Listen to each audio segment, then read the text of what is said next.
Saudações pessoal, tudo bem com vocês? Sejam novamente bem-vindos a mais um vídeo falando sobre cinema e desta vez é as lembranças da época do videocassete.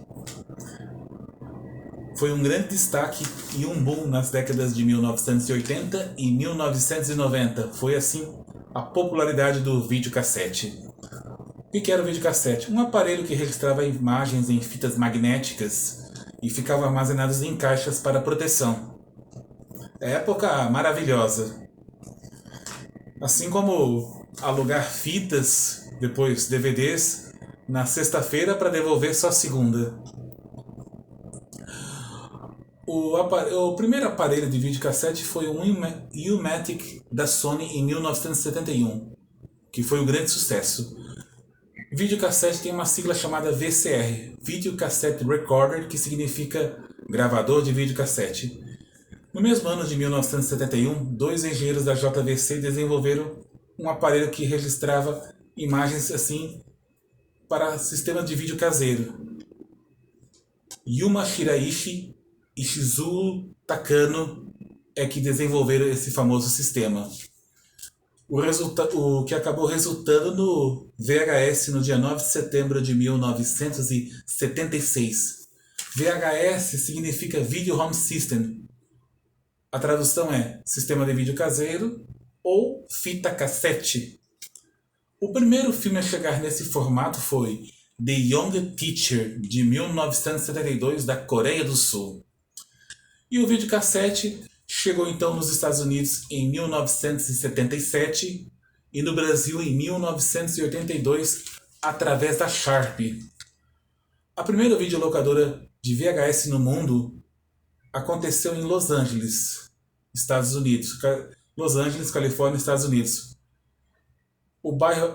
A localização era Wilshire Boulevard. E quem criou essa locadora, quem foi o responsável foi Jody Atkinson. A primeira videolocadora no Brasil surgiu em 1982, que foi a 2001 Vídeo, que foi localizada na Avenida Paulista, em São Paulo, capital. Pois bem, não podemos esquecer outros grandes momentos, como por exemplo, rebobinar a fita. Era uma coisa muito importante, porque se não rebobinasse, pagava multa nas videolocadoras. E também o que dizer do botão do tracking? Tinha Tinha o manual e tinha o automático, que servia para ajustar as imagens, porque algumas fitas havia alguns defeitos. Nas videolocadoras, alguns filmes passavam de 2 horas, e aí vinham em 2 fitas, claro. Cada filme uma locação, um valor assim unitário. Mas foram momentos marcantes. E para as pessoas que tinham videocassete, também vinha as fitas caseiras. Havia 3 opções de duração. Tinha o SP, que dava 2 horas, LP 4 horas e EP 6 horas. Tempos bons, tempos marcantes.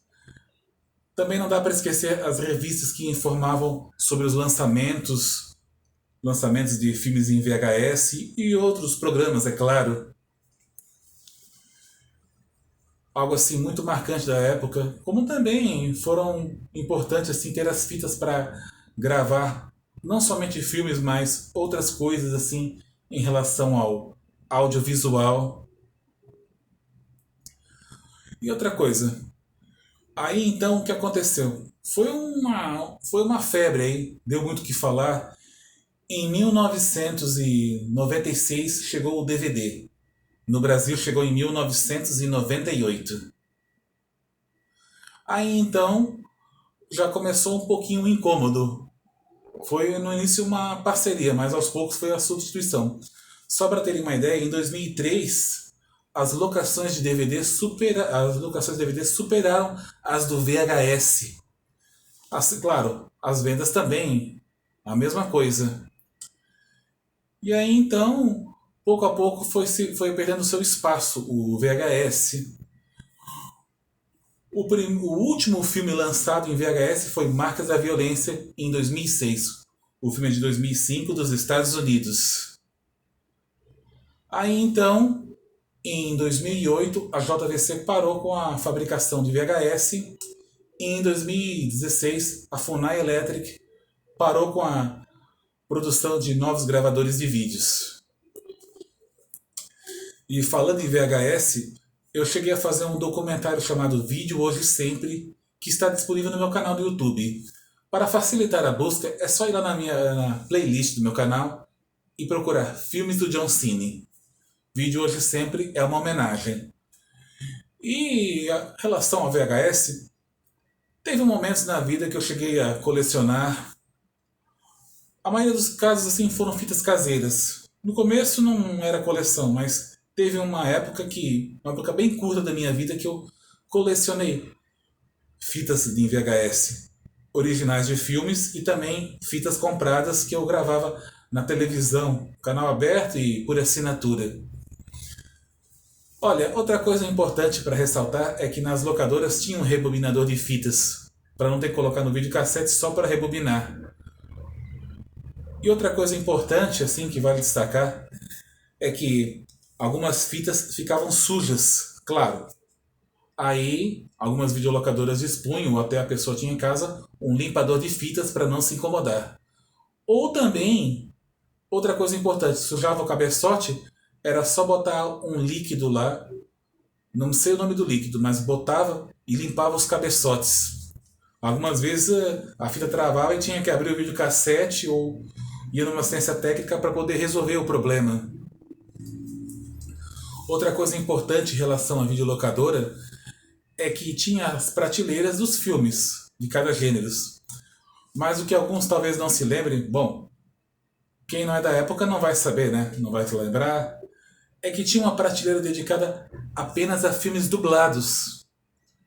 Algumas coisas chegavam a um absurdo, como por exemplo, colocar filme brasileiro na categoria dos dublados. Nada a ver, é claro. Mas foi assim uma época interessante. E algumas outras fitas se destacavam de uma maneira interessante. Por exemplo, os filmes da distribuidora da SIC Video. Da SIC Video eram filmes da Paramount e da Universal. Na parte do meio, assim, vocês lembram aquela parte do meio assim? Pois é, a parte sublinhada indicava o que era dublado, do número. Se não era sublinhada é porque era legendado. Claro que era colocado no verso da fita. Da Warner era diferenciado. Colocava na frente se era colocava se era dublado assim na frente. Era um caso assim que a maioria das fitas vinham em legendado. E quando teve aquela época do VHS na minha vida, é claro, no começo se vê dublado, é normal. Depois se vê legendado. E eu com certeza vi VHS legendado, dublado também. Foi uma época assim de ouro. Eu já estava assim na fase adulta da minha vida, tal. No começo, colecionei alguns filmes em VHS e algumas fitas que eu comprava e gravava na canal aberto e canal por assinatura. O fato é que o VHS marcou muito a vida de muitas pessoas. E mais uma coisa importante para destacar: algumas videolocadoras não se restringiam a ser apenas videolocadoras. Tipo assim, meio que concorriam com o cinema, botavam guloseimas, algumas assim bancas conveniadas com videolocadora para concorrer bem com o cinema, claro. Mas a diferença é que as videolocadoras praticamente não existem, os cinemas ainda continuam. Uma coisa não anula a outra, isso é um fato. Mas o fato é que as videolocadoras marcaram bastante na época. Então, hoje em dia é uma coisa assim que praticamente não tem, só para saudosistas mesmo. Existem sim algumas videolocadoras. A maioria sim, claro, o que tem de videolocadora assim sobrando é o que tem DVD. Algumas outras podem até colocar o VHS, mas isso é para quem tem os aparelhos, mas não é um negócio assim mais viável pelo fato de que hoje em dia o pessoal opta muito pelo streaming. Pois bem, tudo isso é o que eu tive a dizer sobre o VHS. A propósito, o filme Poderoso Chefão era quase 3 horas, o que está aqui da minha camiseta. Vinham em 2 fitas. Toda a trilogia vinha em 2 fitas. Muitos filmes vinham em 2 fitas. Mas foi um momento assim muito marcante na vida da gente, o VHS. A propósito, quando terminarem de ver o vídeo, não esqueçam de rebobinar. Bem, pessoal, eu vou ficando por aqui. Muito obrigado por ter assistido. Encontro vocês num outro vídeo falando sobre cinema. Até lá e que Deus abençoe vocês.